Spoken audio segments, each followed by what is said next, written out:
very upset, sad, angry, many emotions, and it's gonna affect me tremendously. I mean, this is my main platform is TikTok. I have other platforms that I monetize, but nothing monetizes quite like TikTok. I'm a live streamer mainly, so I know that they've said, oh, you can use other platforms.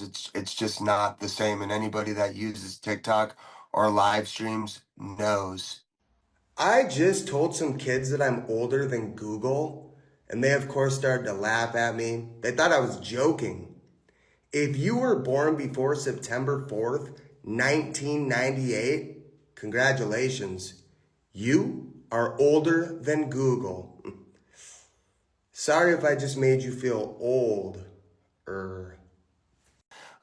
But let's just say I make enough to pay my bills and feed my family, and it's my sole income. It's literally my sole income. So it's essentially getting fired from your career.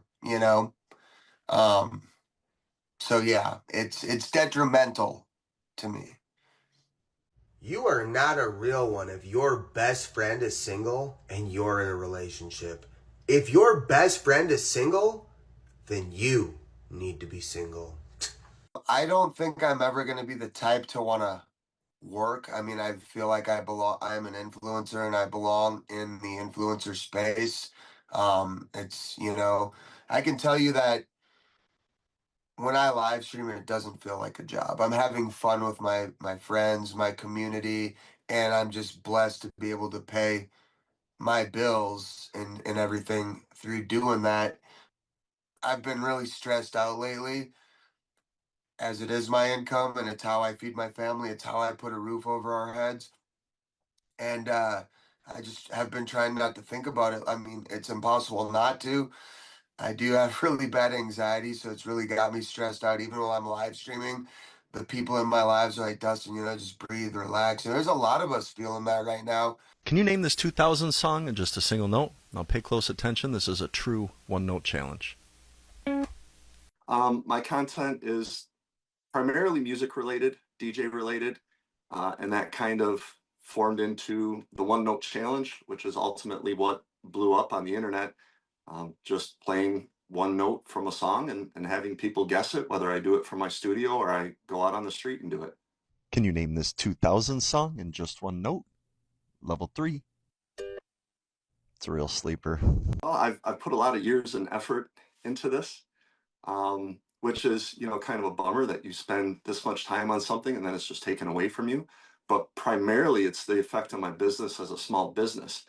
I'm not monetized on TikTok. I have more of a reach when I'm not monetized, but I do get brand deals and I do reach just so many potential clients for my DJ business.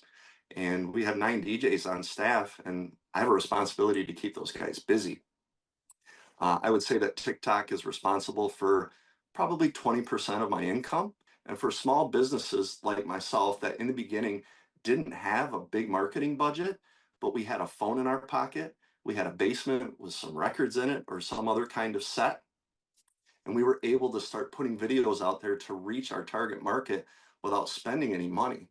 The power of what's in this telephone is incredible. And there are small businesses everywhere that utilize this to boost their income and their business and make their businesses more successful. These Taylor Swift shirts are getting out of hand. Customers said Golden Girls is Taylor Swift Eras Tour poster, so we went ahead and made this. The concept of our business is customers will send in a request of what they want, and then our designers will make it for them just based off their description. They'll interpret what they want and send it back to them. So a lot of our content is based around showing what the customer asked for and then doing a before and after of revealing what it is that our designers made them in their goofy comedic apparel. Calling all TikTok influencers, if you are worried about this TikTok ban, don't worry about it. I'll stop it.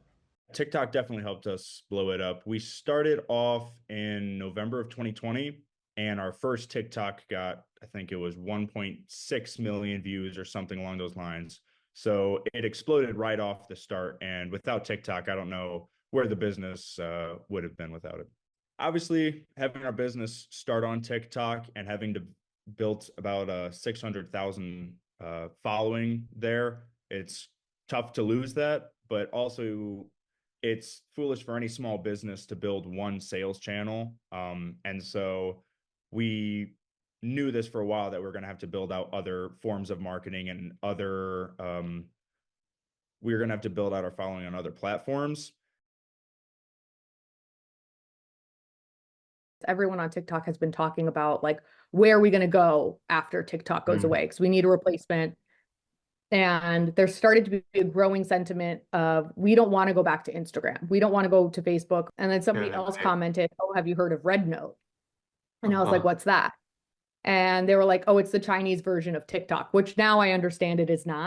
When I saw that, I immediately had the idea of like, oh, that would be the funniest thing ever. So America started pushing the propaganda of like, oh, the Chinese have your data.